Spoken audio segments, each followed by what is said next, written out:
Well, hello, everybody, and welcome to Mastering Database Marketing for Real Estate. So, this is specifically for realtors. I want to welcome all of you who are bold enough not to sit still in this marketplace and are willing to do the work to make sure that you not only survive, but you thrive. This course is not a silver bullet, it's not an easy fix. It's something you have to work at, but it does give you step by step guides and presentations that can lead you through this to kind of develop it's again not a cure-all but it's a permanent way to do business, how to develop your database and use your database to continuously get more deals, um, and really achieve what you want to achieve. So with that said, let's get started. Okay, if you haven't registered, now I know you're going to see this online, but you still might want to register for this class because there's a bunch of handouts. Without registering, I won't know who to send the hands out to. So please feel free to register for this. You can just, if you're on your phone, you can just take a picture of this and or scan it and hop on later and do that after we're done. We also have a Facebook group called the Real Estate Marketing Network, where we post a lot of this information, and it really helps with how we share different things in our marketing. And that's the group that we're building to help everybody get ahead with all their marketing, either whether using um, social media marketing platforms or just using stuff like this, which is database. So it's where we share all of our information. Okay, and this is what we're about. Really we're helping real estate agents grow their brand on social media, using the most relevant content, tips, and tools that are really up to date and available, which hopefully will lead to more warm leads and sales conversions as a result of consistent market visibility. Okay, this is what you're going to learn in class today. How to organize or from this video, I should say, how to organize your database for success, and give you an actual plan, a database marketing plan. We're going to give you 4 key activities that will help you go through step by step and help you, again, maximize all the people in your database or sphere of influence. And believe it or not, you can do it with as little as 50 or 60 people in your database or sphere of influence. You don't need years and years and years of experience or clientele that you've gone to settlements with to get this done. And we're going to help you choose a CRM that's right for you, or give you some choices at least. And we're going to show you how to track and measure your results so that you can improve. You can find out what's working and what is not. Okay, so let's answer the key question first, which is really, why is growing your and marketing your database so important? What does it do for you?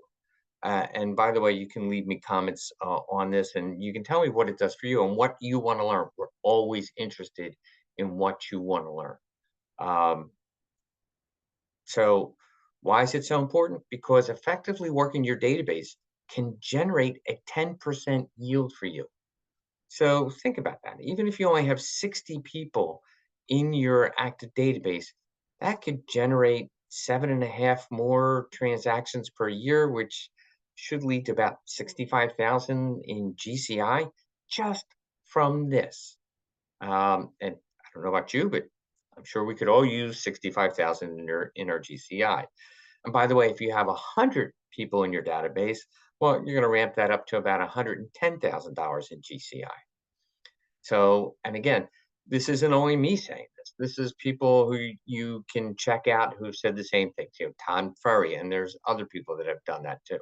So for every 7 to 10 people in your database, it should lead to at least one transaction.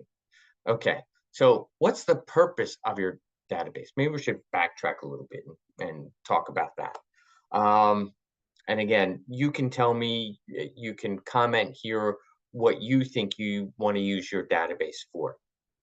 And so it's really to be able to follow up, keep in contact, and most of all, create more deals. I mean, that's what it's there for.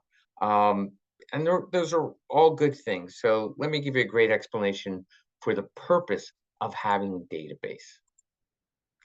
To kind of sum it up, your database is all the people that you're going to market to, you're going to contact and connect with, provide value to, and over time, cultivate relationships with. I mean, that's ultimately what you want to do. You want to cultivate relationships with these people, with your sphere of influence or your clientele.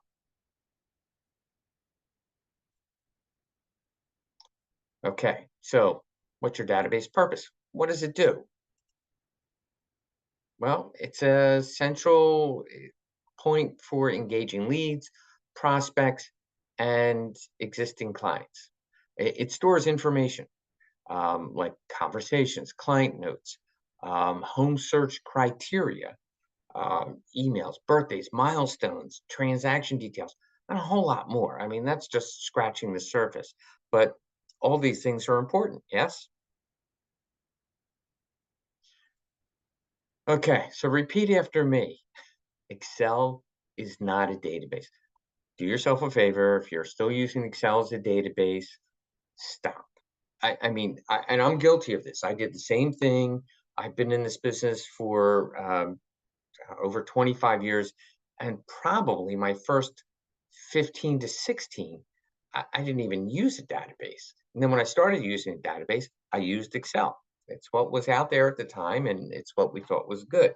Um, and I came to realize that this is not the correct thing to do. It can't help me do what I was really trying to get done with my past clientele database and my sphere of influence. So, I mean, that's how I started researching this, and that's where I found bits and pieces of all this class that we put together. So, and that's how we come up with all the courses by your need or my need. Anyhow, so get your database structure set up with an effective solution that will help you build a business with stability, less stress, and predictable income. Can I get an amen on that? Okay. So when we speak of database marketing, um, you already know the importance of your sphere of influence, right? Okay.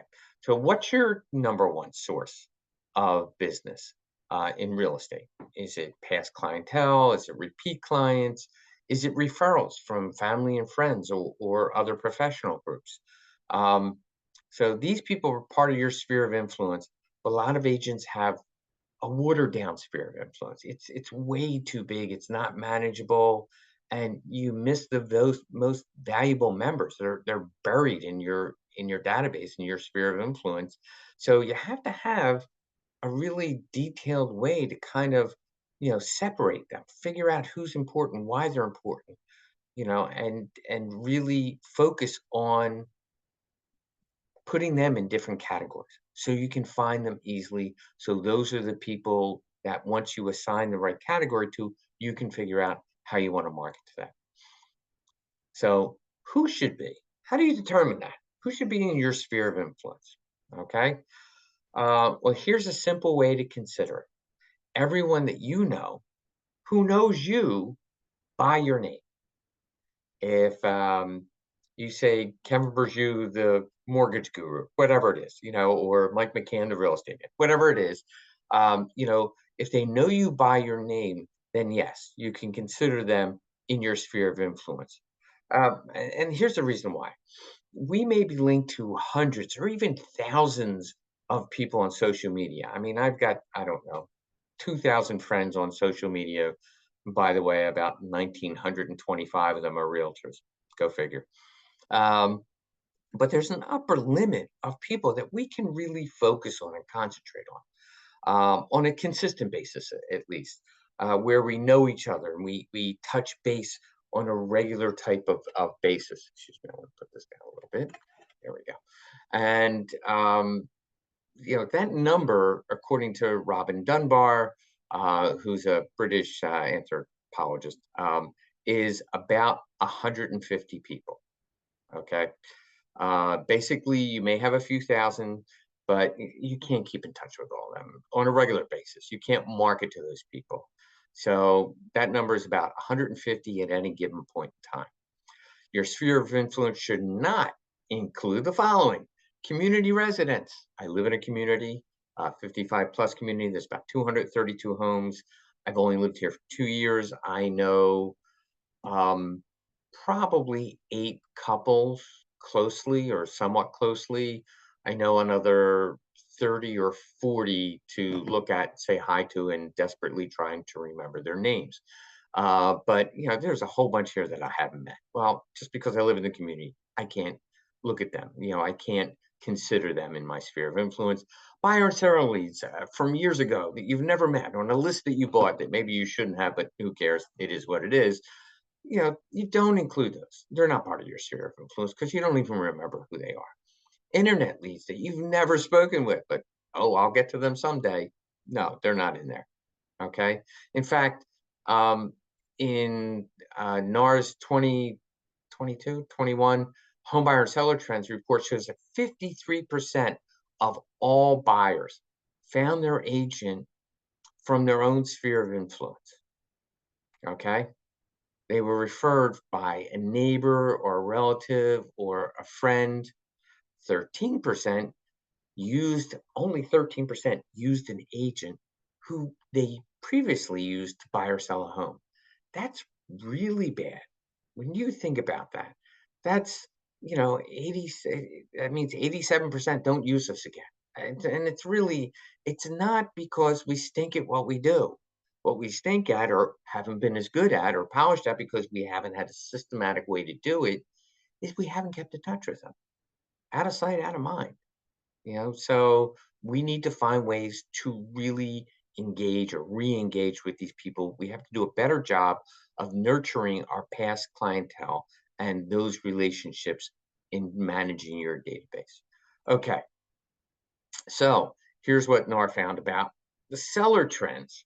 It's a little bit better. So if you're going to sell your house, 41% sellers were referred to by a friend, relative, or neighbor.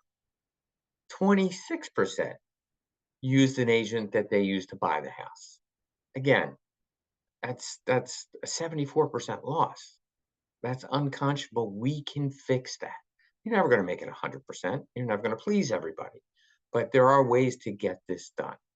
And what we see from top agents is a much higher repeat rate because they stay in touch with their clientele in a managed, focused manner. And we're going to show you how to do that because they categorize them. They know how to reach out to them. They know who's looking, who's going to be looking, and they know what to market to them. Okay. And by the way, I know that there's a number of times that I've gone back to people or people have contacted me from my past database. And I'm like, okay, are you using Bob or Ed or Carol again? And they'll say, who's that? They don't remember. They literally don't remember. So you have to stay in front of them. All right. So the secret to repeat and referral business is simple. Stay in touch with your clientele and your past clients and your sphere of influence. Agents who set aside time for follow-up are the most likely to succeed. Whatever you view your success as you want to be, it is what you want to be, not what anyone else states that they judge your success by. It's whatever you want to get out of it. But they tend to have the longest careers, the most satisfying careers too. And yeah, they have higher earnings as well. And I'll tell you that, and I'll speak just for me. I'm the happiest. I didn't choose to have a shotgun career where I'm just going to get as many people as I want, as I can and maximize my income. That wasn't my career path. I figured if I'm going to do this 50, 60 hours a week, I'm going to get to know the people I'm doing it with. And I'll tell you, in a number of ways, it's paid off. I mean, again, as I said, I've been doing this over 25 years. I am now doing and helping children of the people I helped, you know, 20, 25 years ago, which is really rewarding. And I've had a number of relationships where I've had clients who've used me 6 or 7 times. So it's rewarding. It's rewarding to know a little bit about their lives. I try and keep in touch with them through social media and other forms. So as you organize your database, it helps you do this much easier. You may look at this as a chore, but this is a gold mine that that everybody's sitting on, and not a lot of people are using it.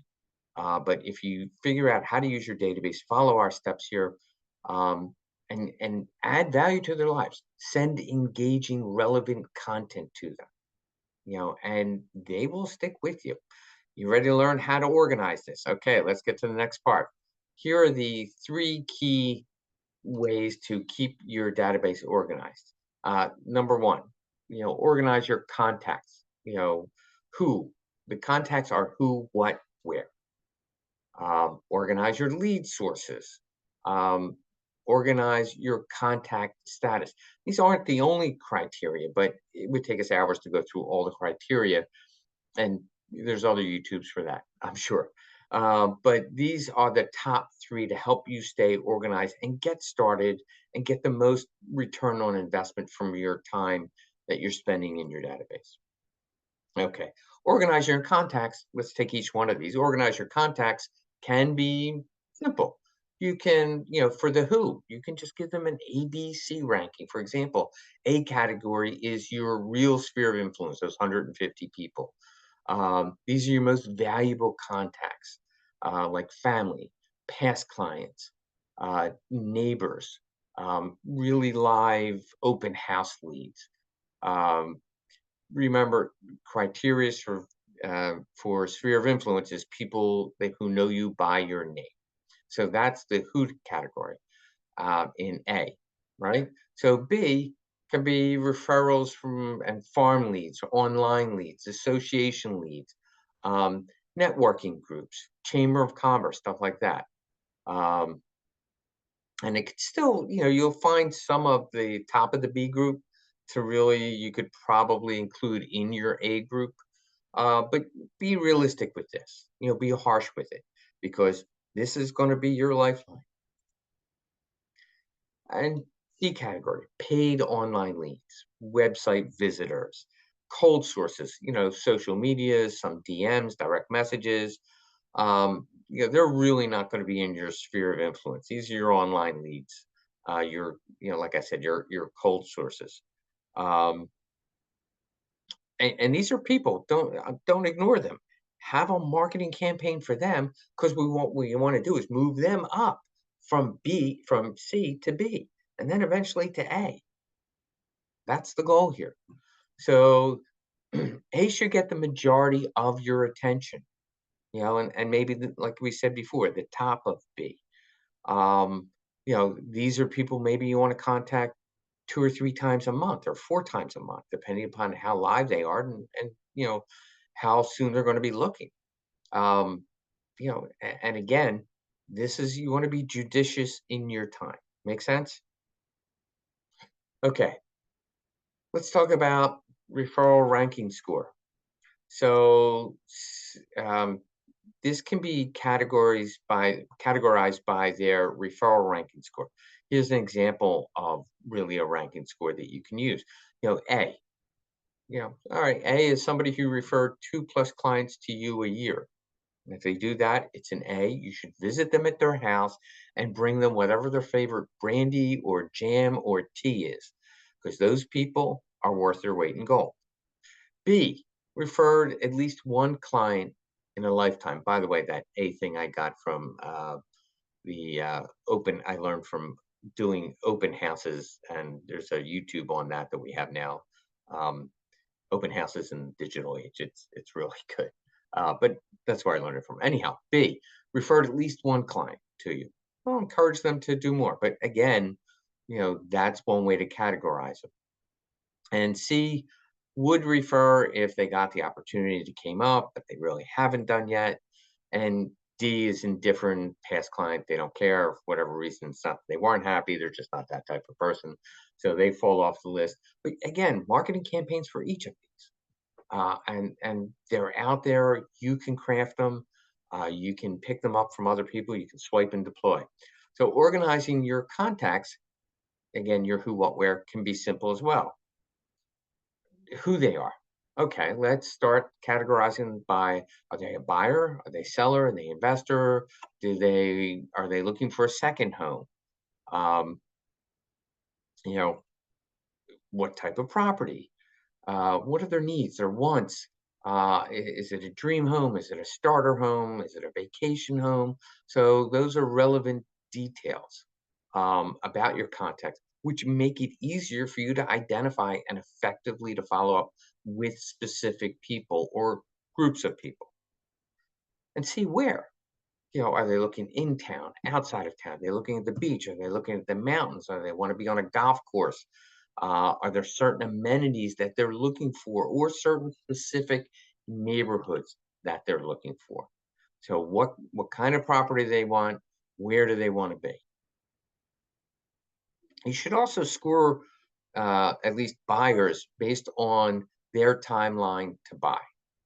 Okay, so you can score them. If they already have a pre-approval from a lender, well, and they're actively looking, that's a great way to score them because these people are ready to go, looking, but they're not pre-approved. Hello again. So, which you shouldn't take them out more than once if that's the case. Um, C, timeline to buy or sell is 3 to 6 months. I know I said buyers, but this can be good for sellers too. Again, have an effective campaign ready. And you can, as you categorize these people, don't worry about, well, how am I going to market to them yet? First, figure out how you're going to categorize them. Because as you split them up and put them into different categories, you will figure out once you sit down and go, okay, I'm going to focus on this group today. How do I want to market them? Spend an hour on, collaborate with somebody in your group, and you will come up with ways. Do a little research, find out what they respond to. And D, their timeline to sell is maybe a little bit longer. Maybe they have some issues with, they haven't saved enough or they have credit issues. Again, put them on a path. Have them have your CRM constantly send them stuff that would be valuable to those people. Okay. And additional details. Details for your context are the little things that can really go a long way in any relationship. Listening, noticing, remembering. Some examples are, stuff like life status, right? This is great. Are they a growing family? Are they empty nesters? Are they retiring? Did they just go through a bad divorce or a regular divorce, if there is such a thing? Or did they have an unfortunate death in the family? So they need to list that house or they need to scale down. You know, Knowing their life status helps you market to those people. You'll know what to market to them. Um, what are their interests? Golf, travel, RV, horses, dogs, coffee, tea, wine, beer. That may sound silly, but see all the stuff behind me, all the guitars in the background? I built that wall for a reason. I found that it's something I'm not a great guitar player. I'm a hack, and I've been a hack for 25 years. But I like guitars, and it started a lot of conversations. There's a mortgage person up in Canada, and I don't remember where, and I don't remember his name, but he was doing YouTubes for a while. He was doing podcasts on YouTube, and one day he's got I think it was an English bulldog, not a Frenchie. So he's got this English bulldog, jumps up in his lap, right? And dog's all over him, and then he comes down, and so it makes a good video, right? He doesn't know that yet. All of a sudden, he says to his wife, "Hey, the shares on and the likes and the watches on this particular video are really good. They've gone up." And she said, "Well, what did you do differently?" He said, nothing except that, the dog jumped up. His wife looks at him and goes, "Well, put the dog in every kind." He starts to do that, develops not only a great following because everybody loves to see the dog. And subsequently, that dog passed away. He got two more dogs, but now he got a whole bunch of English bulldog followers and in groups to follow him. So very interesting. You never know where that's going to go. Anyhow, let's move on. Occupations, charity, charitable giving in is a great way to market, by the way. But company news, charitable donations, referral networking opportunities, they're awesome. And important dates. These are all things you want to jot down and know. Anniversaries, graduations, birthdays, children, grandchildren, retirement. You know, how do you find out all that? Pretty simple. Just ask. Okay. One way to learn about your contact's interest is to ask them, being sincerely curious and interested in other people makes you more interesting. Does that make sense? Okay. I mean, here's an agent, Leah Goldstein, who gets details about her clients by using a survey. It's not my cup of tea, but I can see some merit in this. And she basically does it very interesting. She creates a Google survey, which is not that hard to do, and she starts out by answering those questions about herself, and then sends it to somebody that she wants to find out more information about. So she includes her hobbies, all that kind of stuff, and that way her clients learn about her and they feel an easier time of um, filling out their information. And by the way, the thing I love about that is it's free with Google. It's on Google Forms. You can create a brief survey. You can click and send via email, via text. Um, and again, there's other ways. You can learn through social media. Yes, I know. Used to be called stalking. Okay. Now we call it research. um, do people share? I mean, just ask yourself, do people share relevant information, stuff that's going on in their lives on social media? Of course they do. Well, guess what? Birthdays, anniversaries, weddings, birth, deaths, all that stuff. You can find out so much more by just looking somebody up on social media. And again, if you've categorized them as this is someone who you think is going to be ready soon and you don't have all that information, do your best to find out. Okay. So, social media, you want to connect, engage, comment. You don't just want to like. Just doing likes anymore will not work. So, you really want to start to engage with them. It's the smarter thing to do. If there's a listing you want because you know this person's going to sell soon, go into their social media, find out what they've been up to. And listen, it's called connecting. It's called conversations. The most important thing I'll ever teach anybody in real estate is conversations lead to contracts. Okay? Remember that mantra. Conversations lead to contracts. You want to find a way to start conversations. Okay. Send a DM to them. Would you be okay with me updating my records with your contact information? I switch companies, whatever reason that you need it for. Um, hey, I this popped up on my feed. I'm so sorry I haven't kept in contact. I can't seem to find your number. I really would like to do this weekly. Time block it if you can. Um, I- you know, eh, it really, really will make a difference. And I find if you time block it, you can build your sphere of influence by leveraging social media. Okay, you've heard the saying, most people don't plan to fail, they fail to plan, right? Well, in order to succeed with your database marketing, you need a plan. So let's create one. Okay, here it is in 3 easy steps. And I want you to notice the word systematic in here. Okay. We all have to conform to a plan. The systematic process of staying in touch with people in your database. So here's one of the tricks. Okay. It's called conversion ratio, a database marketing plan with 40 annual sphere of influence contacts should result in at least one closed transaction for every 7, 10 people in your database.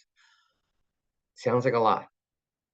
You're telling me I've got to touch base with someone 40 times in a year to get, yeah, and I've got to do that with 10 people. So that's 400 contacts, okay, in order to get one deal. Sure, it is a lot, but there's ways to do it. There's ways to automate the majority of it. So here's what you get with your and here's what it'll lead you. So if you're looking, well, where are you going with this, right? Hey, Kevin, why should I do this? What's the point of this? Here it is, right? I'll be conservative. Let's say there's 125 people in your database. So we'll divide that by not 7, but we'll divide it by 8. So that should lead to 15.5 transactions. Figure what? $350,000 per transaction for a sales price times, we'll say 2.5% times maybe your split with the house is 70%. That's $95,000. That's pretty good, right? So that's 40 annual time. That's 6,000 touches, right? That's a lot. But again, there's your conversion ratio. Now this did it with 150 people and divided by 7. Mine was uh, a little more conservative than that. But look at what I got. I have $100,000 pretty much. You know, you can sustain with $100,000, and that's just from this. This is one piece of what you do for marketing. A pain to set up, but once you do it, easy to keep up. And once you figure out how you want to market to all these people, it will yield over time the best results, more than I think most other pieces of marketing. So here's the 4 key activities that we promised you to grow your database. You like that little cute thing there? Um, best thing we could do to grow. Um, Today we're going to focus on more like 3 basic, big methods. So what does it take to achieve those results, that 7 to 10 to 1 ratio I spoke about? Well, you have to invest the time. You're not going to do it without time. So these are the 3 biggest key activities. If you're not going to invest the time, click off now. It's not worth your waiting. But it's worth it, and you will have such a better life by doing this in terms of your professional life, because it'll be automatic, it'll be systematic, it'll be something you can count on, yielding you money, yielding you good relationships with your clients. Second thing, you have to make an investment. You don't have to spend a ton of money. Most of the investment will be time. You may have to hire someone to import all your contacts. You'll have to invest in a CRM. You know, some of them are cheap, some of them are pretty damn expensive. It's up to you. Maybe we start out with the least expensive one or the less expensive one. And as we grow, as we prove that this works, maybe you need something that has a little more sophistication to it, and you grow with that. And the other thing is effort. You got to be willing to put in the time. If you're not willing to do the work, don't expect the result without doing it. It's a hard lesson. I've learned it, but be the 1 out of 100 agents who actually does this. Again, we look at what, you know, 10% of the agents selling 90% of the houses. There's a reason for that.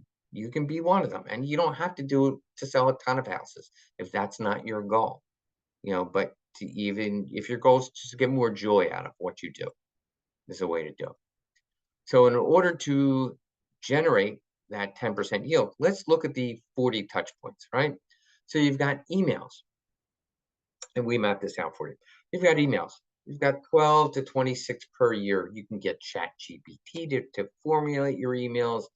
We also have a course on that, on where you'll find this course. Again, it's not that hard to do. Okay. So try that. You're going to do mail. 12 mailings a year may seem like a lot. Again, We'll show you what you can use. It's pretty easy. You can automate it.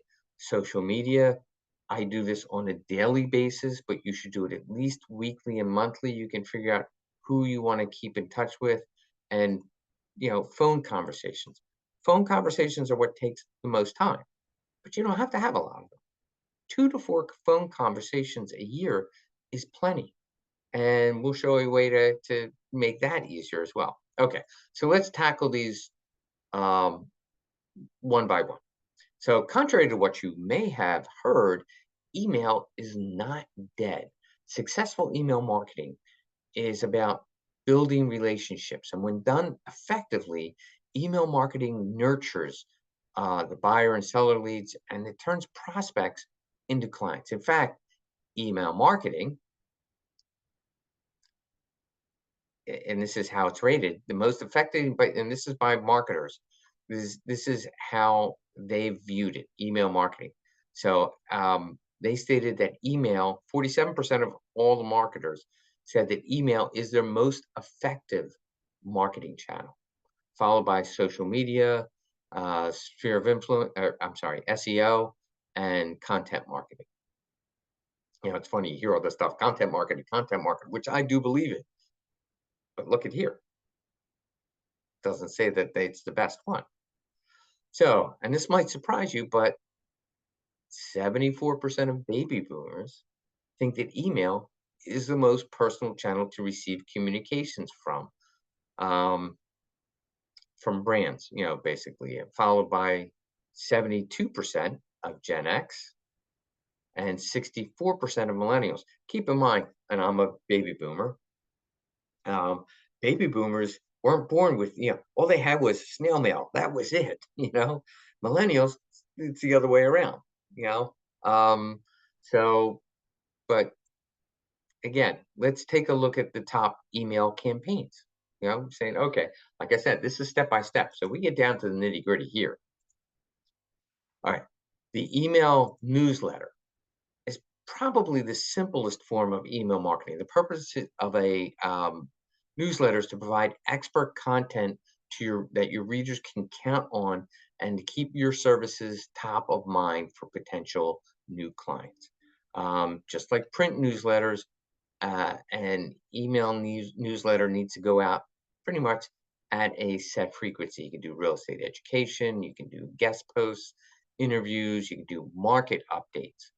The most commonly, newsletters will share your latest listings, different trends, upcoming events in their area or your area, a recent blog post, or a summary of your real estate blog. Maybe you can share a partner resource page. Like um, at least twice a year you can do that, because your partners may change, or you may get updated resource from them. Local happenings, unique properties. That's always great. You can make it like a Peyton place. Like, hey, can you believe they're asking this much for that house? Client stories are ultimately the best. Like, if you can detail a problem that a client had, maybe they were using someone else, and they had it on the market for 60 days or 90 days and nothing happened. They gave it to you, and you figured out what was wrong, and it went under agreement within 15, 20 days. That's a great client story.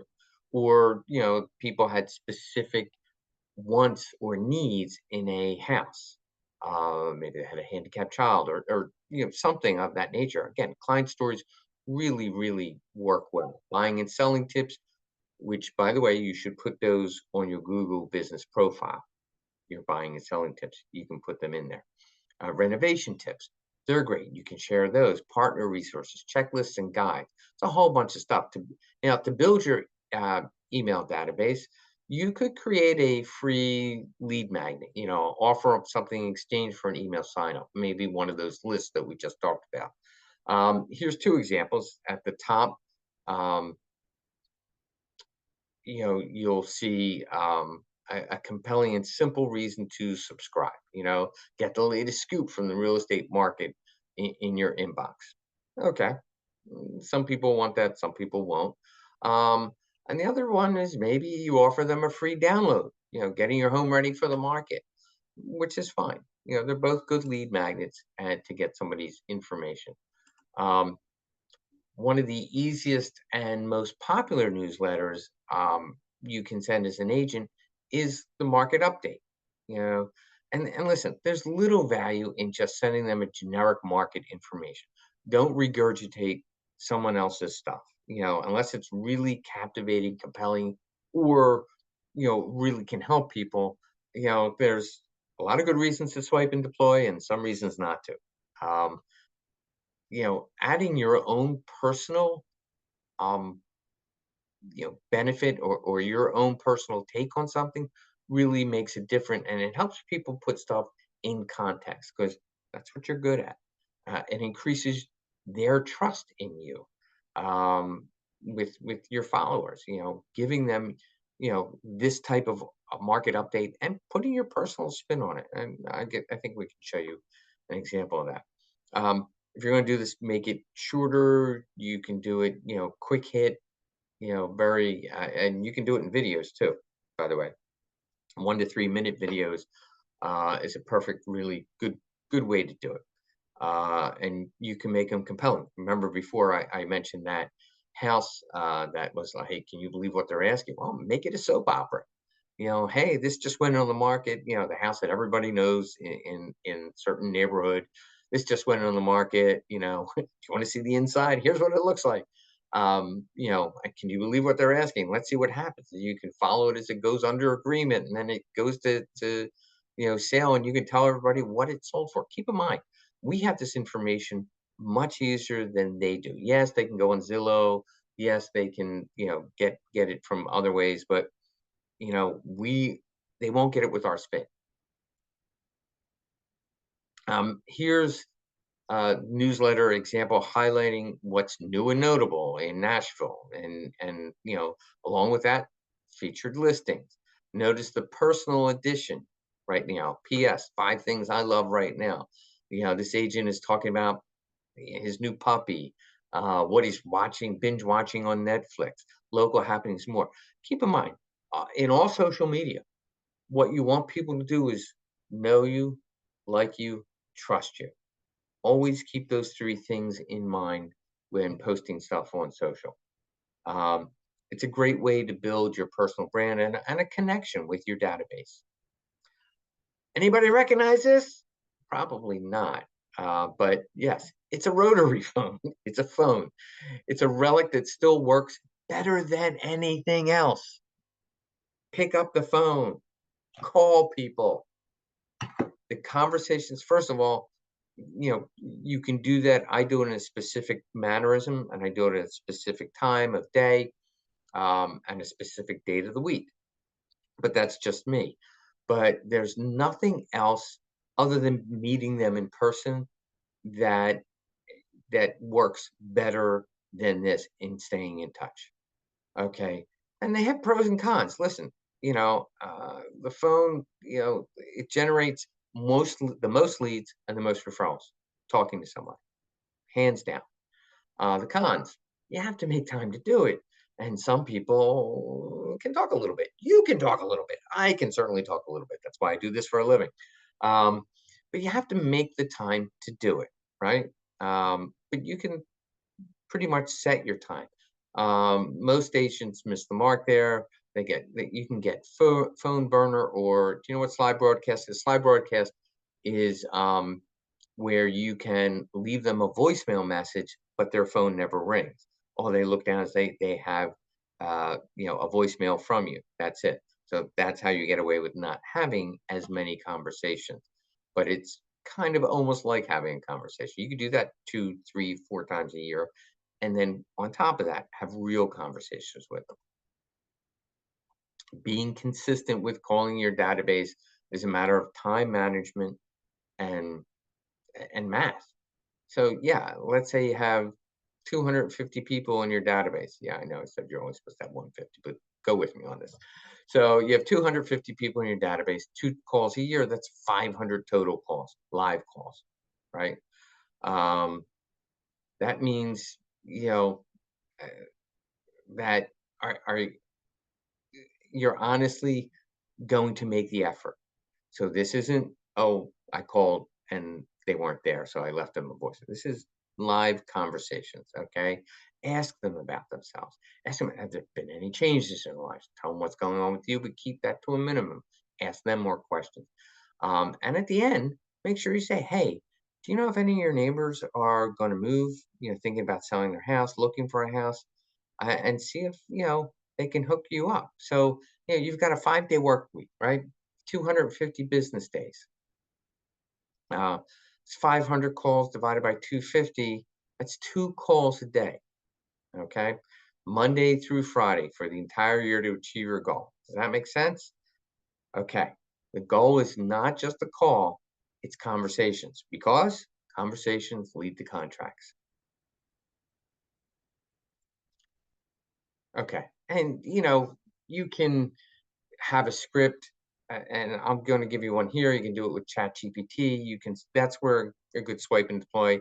If you're someone who is scared to death of calling people because you don't know what to say if you're not talking about a specific house and what color it is and what neighborhood it is and knowing everything else, you don't know how to do that. I'm not making fun of that because there are plenty of us who don't know how to have that conversation and are scared of it, and so subsequently we don't make those calls, and it affects our income and affects how we feel about the business.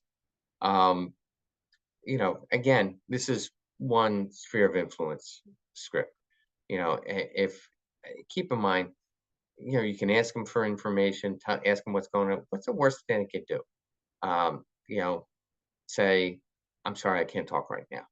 I mean, the worst thing to me is they say, oh, I'm sorry, I already sold my house. That's horrible. Okay. Once again, we have social media showing up as a means for you connecting to your sphere of influence and building your database. So let's go through this kind of fast. It's not new anymore. It was new last year when I made this class, but there's new ways to view your fee. You can see the latest posts on accounts. Um, there's now 3 options for your feed: the main algorithm home feed, the chronological feed, which is following, and the new favorites feed. So you can choose favorites. I think you do up to 50. I think it's that.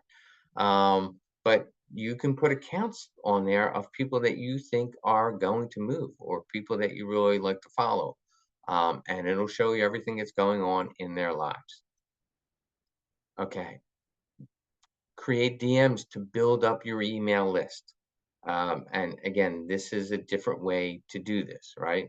I just want to let you know I run an exclusive farm in your area. Here's an insider's newsletter that I wanted to invite you to receive a free monthly digest. You'll get sneak peeks of all market listings, deep dive into what's going on in your neighborhood, and you'll get advice from experts in real estate, finance, and much more. Can I count you in? What's the best email address for you to use? Awesome. You get our first, our latest newsletter. Don't say your first. Latest your latest newsletter tomorrow. Okay. So direct mail. Here's our fourth leg of this. Much like email not being dead, direct mail is also not dead either. Matter of fact, it's again quite to the contrary, which was a little surprising to me, but I, I I guess this kind of explained it to me, which is millennials. 77% of millennials have a positive impression, believe it or not, of direct mail, and 55% of boomers like to receive direct mail. So if you think about what's been going on, we're living in a digital age. So we get email, we get text, we get all that stuff all the time. But, they like to receive stuff in the mail. I mean, when I 10 years ago, my mailbox was full every day. It was annoying, and most of it was junk. Now, it's like I get disappointed. I honestly do. I open up the mailbox and there's nothing in there. I get pissed. It's like the look on my face goes, nobody likes me. So, it's tactile. It's stuff you can see. And that's why I think millennials like it because, they didn't grow up with it. So 20, and also keep in mind, 26% of Americans, I know it's going down lately, but last year, 26% of Americans still work from home. Um, and while that will change as the further we get away from the pandemic, the more, and you're hearing this, that some corporations um, really want us to take a look at coming back to work. But keep in mind, we've turned into a gig economy, which a lot of people work from home. Um, and that's more attention to regular mail. As a matter of fact, there was a study done, and I can't remember the name of the study, but a while ago, um, this study made up an imaginary realtor and started flooding a specific area, a farm, if you want to call it that, um, with just snail mail. And this was an imaginary person had never done it. Doesn't exist.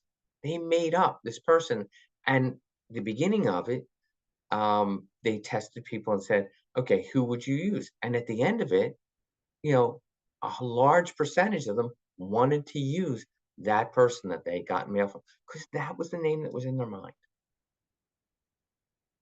Very interesting, right? Direct mail trends. Postcards are on the rise. Postcards are on the rise probably because rising paper costs, but also because of, you know, the other reason is you have to, because if you're on a postcard, it's got to be pretty concise. You can't go on and on and on like many of us like to do. You have to be pretty concise with what you want to say, how you want to say, and your call to action. Um, so word count over the last 20 years, the word count has become shorter by 62%. People have less time. They don't want to spend as much time reading a whole letter. Plus you can get some digital interactivity on your postcard. Yeah, here we go. QR code. You want to see this house? Great. Take a picture of it, and you'll get a live, well, not live, but you'll get a virtual open house tour. And by the way, the realtor will know that you're doing that. They don't know that though. Or better yet, you want to get a free home estimate. Bingo. Here you go. Thinking about buying or selling, or just want to find out what your house is worth in this market. You know, Here we go. QR code in the back of a postcard. Very easy to do. By the way, if you're not familiar with QR codes and how to use them, not hard. And here's three different um, sources for QR codes: flowcode.com, qrcodemonkey.com, and QR code generator. And there's more of them. There really are. I'm just giving you three here that I use QR code monkey, but checking works out which works best for you. Okay, lastly, here's some free bonus ideas for your database marketing plan. You could add other activities, including pop-bys, client events, which I've seen to be fairly successful. And by the way, if you're going to do a client event is like we used to do one at the zoo in the area. Myself, realtor, a couple other people would get together so the cost wouldn't be prohibitive, and I always recommend doing that. And we'd hold a client event, and we'd all invite our clients to it. Easter egg hunt, stuff like that. Day at the zoo. It's really a good way to do that. And handwritten cards. You know, Nothing beats that. A handwritten postcard, not one that looks handwritten, but actually a handwritten postcard or just a regular card. Just saying thank you for your business, thank you for your referral, or hey, I was just thinking of you, or congratulations. It's been a month. Wanted to see how you're settling in on the house. And maybe on a card there. So you put all the pieces to the database marketing together. It's a puzzle, right? And you've got to fit one piece into the next. As you start putting this together, they will flow together.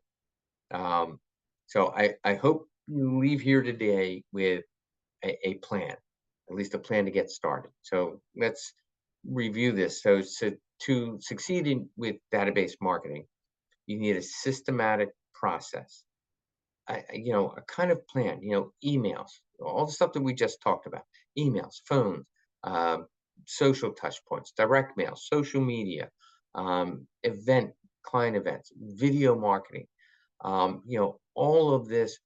And you can, by the way, this is how you can kind of set up your CRM in a flow like this so that by the end of the year, you've had 40 different touch points. You've reached your goal.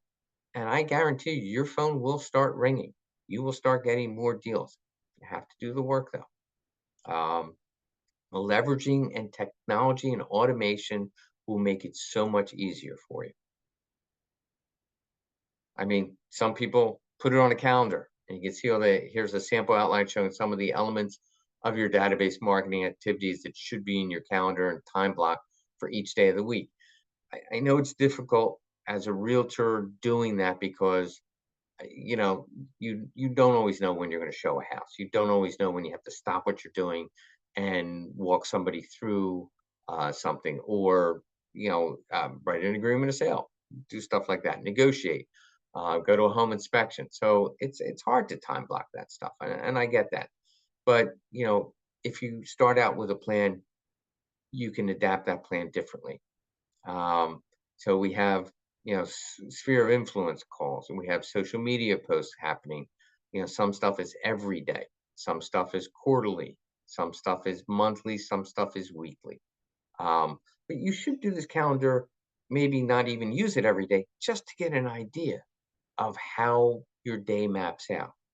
And you can plan these events maybe early morning or late afternoon when you don't normally have those other things that you have to do in the course of doing business, so it won't interfere. Okay, and if you reach out to me after you've watched this, hopefully watch the whole thing, you will get an action plan and workbook. How's that? That's good news for you as a thank you for attending today. Um, You'll get a database action plan. Inside, you'll find a checklist for getting started, an activity tracker, a marketing budget planner, and much more. If you'd like a free copy, just DM me. Again, there's lots of ways to get a hold of me. I'm pretty easy. But get a hold of me. Tell me you've watched this. You'd like that. You'd like to get started, and tell me what you thought about it. I'm very interested in that. And that's about it. Well, one other thing. We didn't talk about CRM. Sorry about that. So CRMs. It's important to have a quick conversation about that. So use the CRM as the hub of your database marketing. Anybody know what CRM stands for? Customer Relationship Management. I'm not going to keep you guessing. CRM helps you manage important information, daily information about your leads, your customers, track your interactions with them, manage your business, automate tasks, process transactions, track expenses, and so much more. Any CRM you choose will have its pros and cons, right? Which CRM? I'm not going to give you the patent answer. Oh, it's the one you're going to use. But there's a lot of things that you can do that we'll get into very quickly. Why use a CRM is way more important. In other words, don't spend time about worrying about which CRM. Spend some time, do some research, and I'll show you how to do that. But focus on using the CRM for the areas that can really help you, and make this the hub of your database. And most CRMs can support this. Some do it better than others. Some are more expensive than others. Just because it's more expensive doesn't automatically make it better. So this is one, property base. It should provide you with the ability to track your closed transactions by lead sources, manage your leads, your client inquiries, customer contacts, marketing campaigns, post-closing campaigns, all of that stuff. A good CRM really provides a complete picture of what's going on in all your sales activities, your opportunity pipeline, your lead sources, all that stuff. It really helps, as you can see here. And all of it is managed through one centralized platform. That's what you want, because you get too many platforms. This does that, that does this does that. You're going to get frustrated. So here's the short list for CRMs to consider. don't let this be a stumbling block. Too many agents do that. So one is Follow Up Boss. I will tell you, as much as I really like Follow Up Boss, it was last December. It was bought by Zillow. Um, I have an inherent dislike of um, giving my competition access to all my clients. And make no mistake, Zillow is competition, whether it's a lot or a little, whether you use it to get leads or not, doesn't matter. They want to get rid of you at some point after they've taken everything they can from you. So I'm not in favor of it, but it's a shame because it was a good system. Line Desk, Top Producer, Boomtown, Contactually, RealVolve, Piper Pipe Drive, Property Base. There's one I looked at, Sierra Interactive. I think, and you can do that at get.sierrainteractive.com. I think that's one. I found that one the other day. But there's a lot of them. Here's what I would suggest: that you contact 3, 4, 5 of them. Go through their tutorials. This is where you want to spend the time choosing. Schedule a demo. Find out one that works best for you. What works for me, it may not work for you. I use Total Expert. Um, it's big, it's robust, it does a lot of stuff, but there's other ones that mortgage people use that I think are just as good. You want to look at expansion capabilities, but don't get too hung up in that. You want to look at budget. Make your choice, stick with it, move forward. Okay, so here we are. Summary. Um, Organizing your database for success. We covered that. Your database marketing plan, we covered. Your 4 key activities to your database marketing plan, and choosing a CRM that's right for you. Tracking and measuring to improve your results. That's what your CRM will do as well. That's really important to figure out. And you can do that through other things, like if you're Facebook, YouTube, um, Instagram, all of them have metrics, the way to track your stuff and figure out what's working for you. Those are important because otherwise you may be doing something that the algorithm isn't working, or for whatever reason you're not getting good response, and you keep doing it thinking it's working, or getting frustrated seeing it's not working. You've got to track it, see what works. Okay, hopefully you got one big idea today. You can send me a note on that if you have an idea for a class. I'm going to ask you to again, take a snapshot on your phone, or scan it some other way. You can leave me a review, and even more important, if you like this class, please do. That's how we survive. Lets me know that we're on the right path. But you can also put in here, if you have something that you're looking for, something that you'd like a class on. Please let me know. Enough people ask me about stuff, and that's how we figure out what people want to know, and we start doing the research. Okay, I really hope you enjoyed that. If you like what you heard today and you're interested in a partnership, please feel free to reach out. Um, we're always looking to partner with agents who want to learn and grow and help them. Yes, we're a mortgage company. This is what I do for a living. But I figured out, I can do my own social media and get my clients that way, or I can help you and invest in you, and we can do this together. I like partnerships. I like that better. I get more out of it from a personal standpoint. So that's why my goal is to provide value, extra value to you, and to help you grow your brand. If that appeals to you, please get in contact with us. We can schedule either a personal meeting or a Zoom meeting and see if we're a good fit for each other. Um, this is also a partial list of classes that we have. So again, if you have interest in other class, let us know. And most of all, thank you. I know this went a little bit longer, 8 minutes longer than it was supposed to, but I want to thank you for spending the time. Go forth, put your database together, do the work, put in the effort. You will reap endless rewards. Everybody have a terrific day. Thank you so much.